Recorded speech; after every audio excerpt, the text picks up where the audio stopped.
So, good evening, everyone, and thank you for allowing me the opportunity to speak at tonight's meeting. My name is Leilani Cruz, and I am a current student at Long Beach City College. I've been following the trustee nominee process because I saw a familiar name on the list of candidate nominees, and that familiar name was Vivian Malauulu, who happens to be a former professor of mine here at the college. And every time that I read an article or checked an update about what was going on, there always seemed to be a few words that were attached to her name. And those words were that she was a journalist, a longshoreman worker, and an educator. These are very prestigious titles, but I felt as if they didn't serve her justice as far as her involvement within the community, her qualifications for the position, as well as her role as a catalyst for student success here at the college. As a former student of Vivian's, I felt that the most important lessons learned weren't necessarily what we learned from the curriculum, but the extra credit opportunities that she provided for her students, which were networking opportunities, job opportunities, applying towards internships, and basically she wanted us to apply what we learned in the classroom to the outside world. By the end of the semester, I came to the conclusion that Vivian was one of the few professors who not only cared about our education, but she cared about our goals as an individual, our career, and the life that we lived outside of campus. And so, as you evaluate the nominees for this evening, I ask that you consider not only Vivian's qualifications, but her role on campus and her influence on campus. We as students view her as a friend, an ear to listen, and a voice to tell the most important story, and that's the story of the student body. Thank you. Thank you. Next speaker is Mary Barton.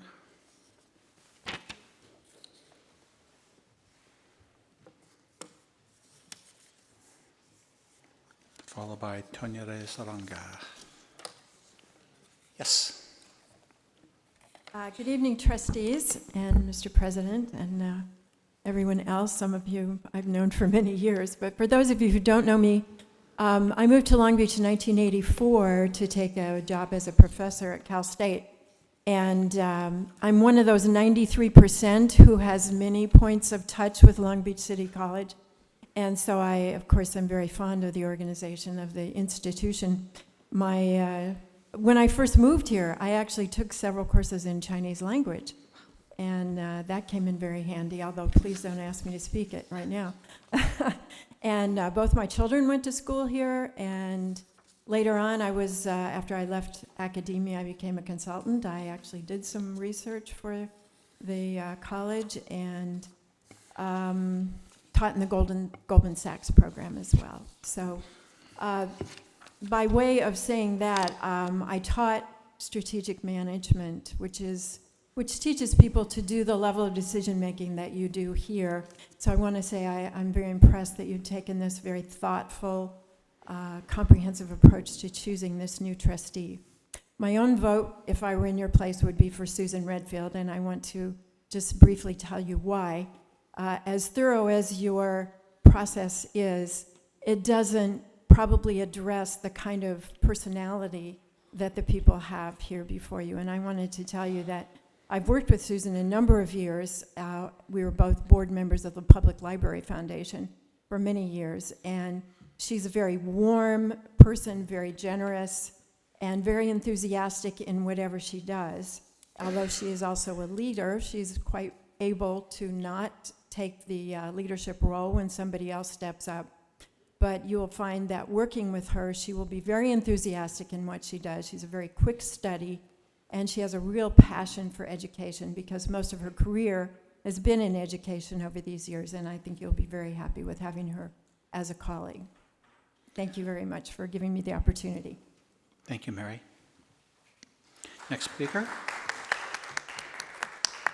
Tonya Reyes-Saranga. Tonya?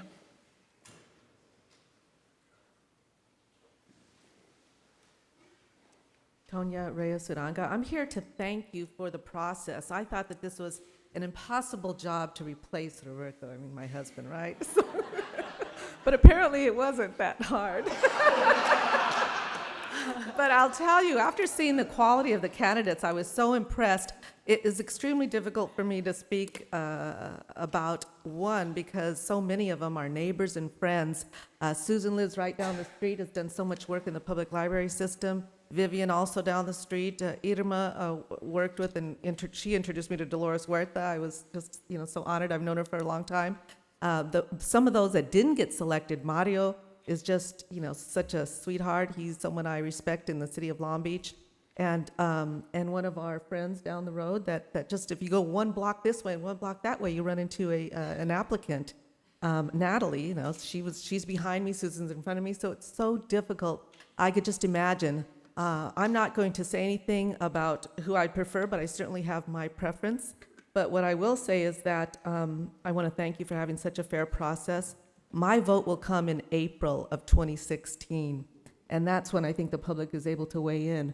Right now, whoever gets selected, you have just over 3 months to start your campaign for 2016 because that opens up in January 1st according to the Long Beach City Charter. So I thank you for not having a special election. I hope you don't pursue or anyone pursues a special election because it's a waste of money. And quite frankly, there's just not enough time when you realize that in January 1st you open your committee for 2016. So whoever gets selected, I have to say congratulations, but also I feel sorry that you will have to start campaigning right away. Thank you again for your time, and it's such a professional process. I was a little bit weary, but I think you did very well, and I'm glad I was here to listen to the 5 finalists. Thank you. Thank you. Next speaker and a rebuttal, Roberto Uranga. And are any of the candidates still in the room after hearing about the election and the campaigning in a few short months? Do we lose any of the finalists? We're all here? Good. And you had to pick her first. I'm just going by the way the cards are given to me. The one thing about a husband and wife and the team that we have is that we have differing perspectives. And that's what makes life interesting. Because although we are male and female, she's from Mars. No, she's from Venus. I'm from Mars. And we have different perspectives on things. And first of all, obviously, I need to apologize to you, to the board. 14 years was determined to be enough for me. I was able, as being a member of the board and through your support, able to reach some heights in trusteeship that would not have been possible had it not been for you and the support that you gave me in my trusteeship and being able to accomplish many of the things that we were able to do. Everything has a genesis. The college promise, college pathways, all those had a beginning somewhere, and it began with the board. And it began with also a selection of a president, superintendent, who had the courage to take the message from the board into other areas to make those things happen. Things don't happen by themselves.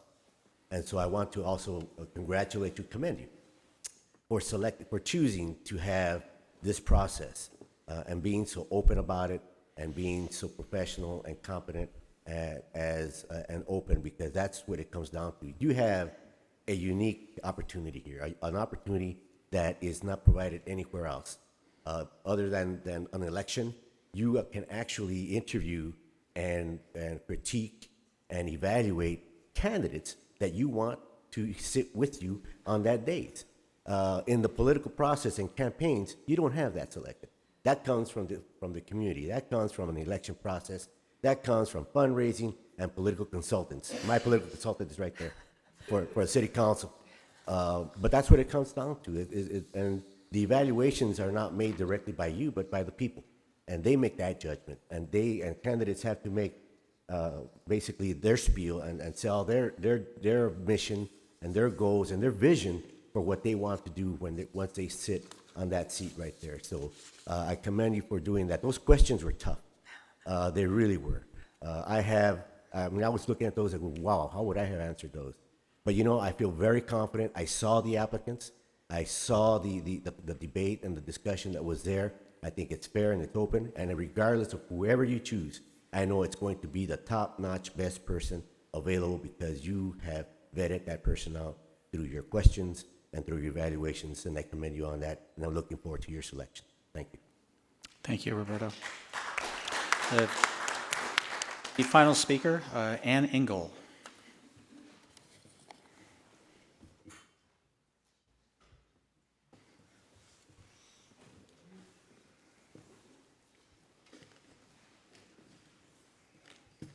Hello, everybody. I know you're pretty happy this week's almost over as well.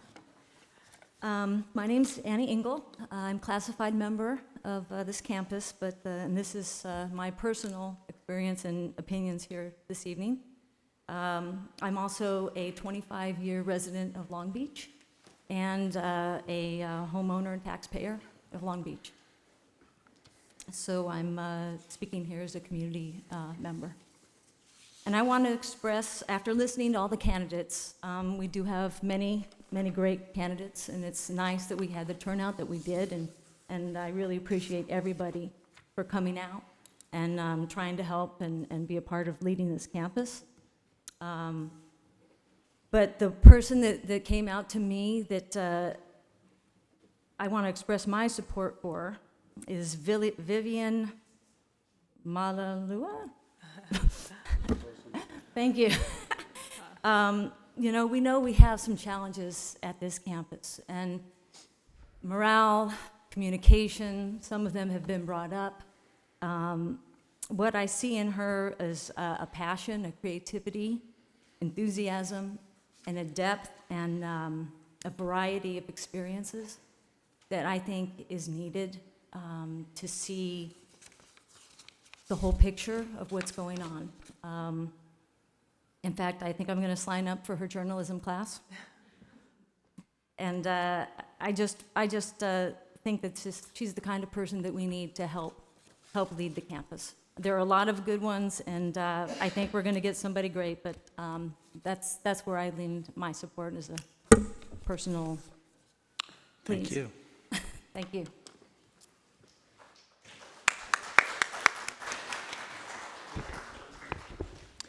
At this time, I am going to ask if there are any members of the board that would like to make any comments before we then give our tally sheets to Eva Bag for calculations. What we will do when we do hand these, please fold them, and when we hand them over, we'll take a 10-minute, because you're going to go up to your office and do that. And so once we do that, we'll take a 10-minute recess and come back with the announcement. I'm sorry it can't be any more sexy than that, folks, but that's what we're going to be doing. So at this time, members of the board Yes, I wishing have- to speak. May I Chair recognizes Trustee Zia. Thank you, President Kellogg. I just want to thank you guys for participating in this process. I hope we can go through this process and save the district $292,000. I hope you trust our decision tonight. And I know it was personally very difficult for me, as Councilmember Orenga mentioned. It's just an amazing group of folks, and I want to personally tell Irma that these three sitting up here, they're the ones who always get me in trouble, and every time I see them, I just have to look back and smile at them, but it wasn't intended at you, it was intended at them. So anyway, I hope that we make you happy tonight. I'm sure we will. Chair recognizes Trustee Baxter, followed Yes. by Trustee Otto. Trustee Baxter? Thank you, President Kellogg. I just want to say that I appreciate all the people who applied for this position. In the beginning, people thought people wouldn't apply, but just like the scholarship program, most people apply at the last minute, and I think that's kind of normal human nature. But to have 11 people come forward who really are outstanding in our community is a testimony to this institution and a place that I feel very strongly about. So I want to thank you for taking the time. As people were talking tonight, I was thinking about, this really was like a debate. that you had to think on your feet and give good answers. And you all did very, very well considering you didn't have the questions.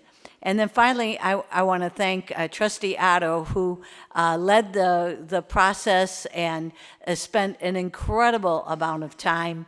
He and I worked on the questions. I have to tell you that he did a lot of the work, and then he said, "What do you think about this?" So I really want to thank him for that and making sure that everything was done properly. And then also thank President Kellogg, who has done a masterful job of reining everyone in. And also, of course, my colleague, Trustee Zia, who really cares about this institution and wants to see it go forward. And I appreciate all her comments, too. Thank you. Thank you. Trustee Otto. Yeah, I want to express my appreciation too, not only to the candidates that are the finalists that are here tonight, but also to all the candidates. I can honestly say that any one of the 11 candidates who were standing at the end of the application process could be the trustee here. They were all qualified.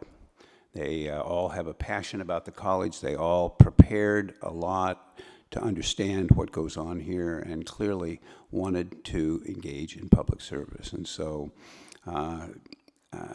this entire time that this has been going on, it keeps wafting through my head that this is really democracy in action.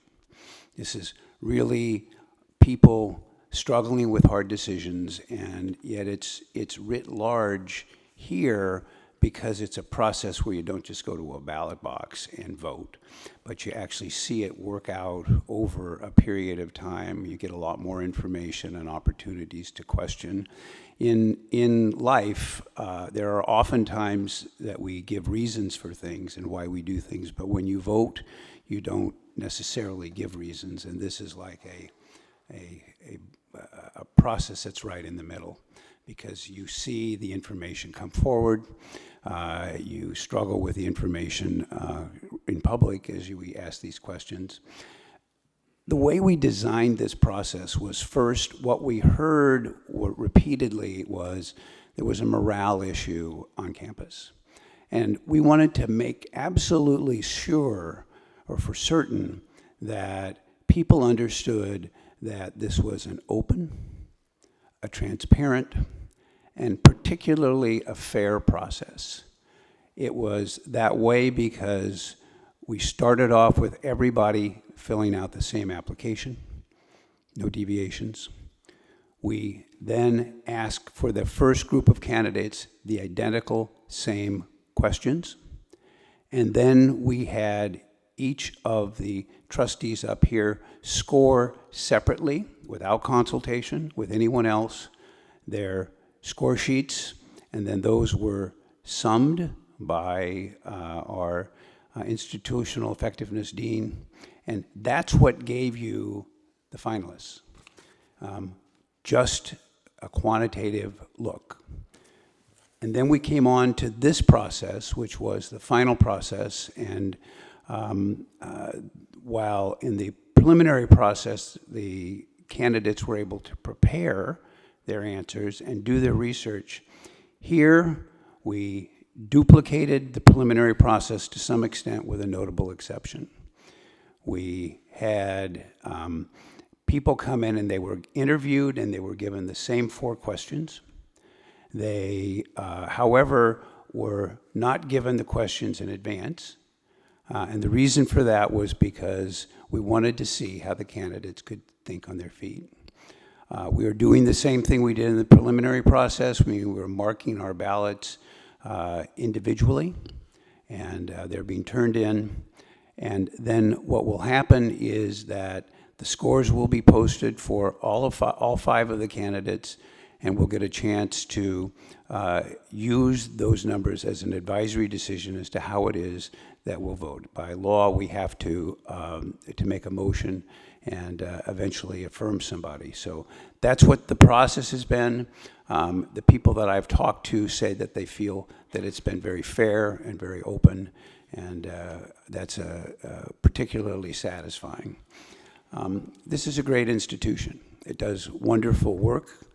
in this community, and like one of the candidates said, if you scratch almost anybody in Long Beach, they know somebody or themselves went or a member of their family went to this institution, and we are held in high regard. And the reasons for that is the history of the way that we do things.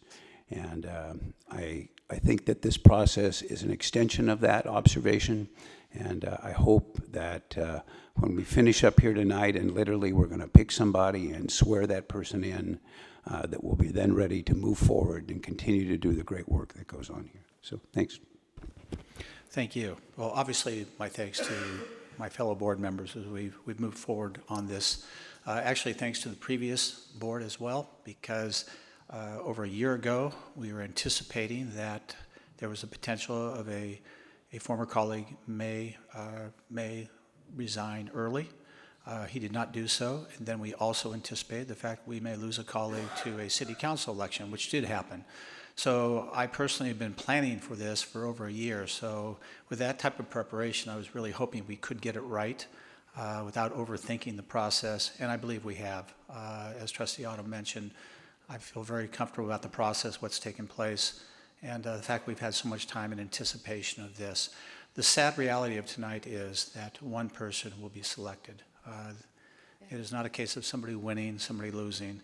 It's one of 5 very qualified individuals will be selected to sit here as a member of the governing body.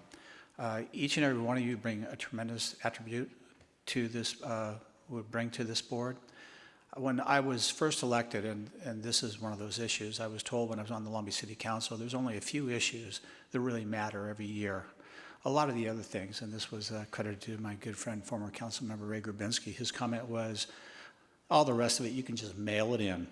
But there are a few issues that really are going to make a difference. And he was right. And this is one of those issues that really will make a difference on how this college and this governing board will operate. I did look at all different type of areas of what I thought would be a good match for this board. As was mentioned, this is much more different than a traditional political campaign where you can hide behind rhetoric. You can hide behind catchy phrases. Have you ever heard anyone say they're not against, I'm for education? Everyone's for education. I've yet to find the candidate who's against education, but that's the difference, that this is really a very demanding process. And so my thanks to all the individuals that did apply and go through this. I don't think I would want to have done this because these were tough questions and they were meant to be that way. So you've done an outstanding job, and I'll be interested to see how the results will be. As was mentioned, we will have to take a vote on this and by the members of the board after the results are in. It is an advisory only that will be shown. So I look forward to it. If there's no other comments at this time, again, thanks to each and every one of you. And I look forward to having a full governing body once again. Whoever sits in this seat, I'm assuming to my left, but that's only because that's where Roberto was sitting when he retired, I think. I'm sorry, you were here. Tom was here. But I would just tell you this, you have some enormous shoes to fill with his experience and knowledge, but also not only from the person that you're following, but also the area you're representing has tremendous needs, and it is critical to this college that we address the needs of, in particular, that area. So get ready. This is your final call. Say something now if you don't want to be considered. Hearing none, if we could please hand our report, if we could hand our tally sheets to the board secretary, we are going to take a 10-minute recess and come back. Thank you all very much. At this time, the meeting is in recess.